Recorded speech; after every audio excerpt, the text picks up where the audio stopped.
ঢাকা মহানগর গোয়েন্দা পুলিশের সাবেক প্রধান হারুন-আর রশিদের বিরুদ্ধে বিতর্ক যেন পিছু ছাড়ছে না। গত বৃহস্পতিবার ঢাকার একটি বিচারিক আদালত তার শ্বশুর মোহাম্মদ সোলাইমানের 10 তলা ভবন জব্দ এবং তার 5টি ব্যাংক হিসাব অবরুদ্ধ করার নির্দেশ দিয়েছে। এছাড়াও হারুনের ভাই এবিএম শাহরিয়ারের 2টি ব্যাংক হিসাবও অবরুদ্ধ করার আদেশ দিয়েছে আদালত। দুর্নীতি দমন কমিশন দুদক জানিয়েছে, হারুন-আর রশিদের বিরুদ্ধে ক্ষমতার অপব্যবহার করে নামে বেনামে সম্পদ অর্জনের অভিযোগ রয়েছে। ঢাকায় রয়েছে একাধিক বাড়ি, ফ্ল্যাট ও জমি।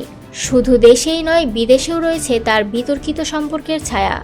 যুক্তরাষ্ট্র, দুবাই এবং জেদ্দা সহ বিভিন্ন দেশে তার নামে কিংবা অন্যদের নামে সম্পদ থাকার অভিযোগ উঠেছে। এসব অভিযোগের তদন্ত চলছে এবং সূত্র বলছে, তথ্য প্রমাণের ভিত্তিতেই আদালতের এই সাম্প্রতিক আদেশ। হারুন-আর রশিদ 2022 সালের জুলাই মাস থেকে ডিএমপির ডিবি প্রধান হিসেবে দায়িত্ব পালন করছিলেন। রাজনৈতিক অঙ্গনের একাংশ বলছে, তিনি ছিলেন ক্ষমতাসীন আওয়ামী লীগ সরকারের ঘনিষ্ঠ একজন পুলিশ কর্মকর্তা।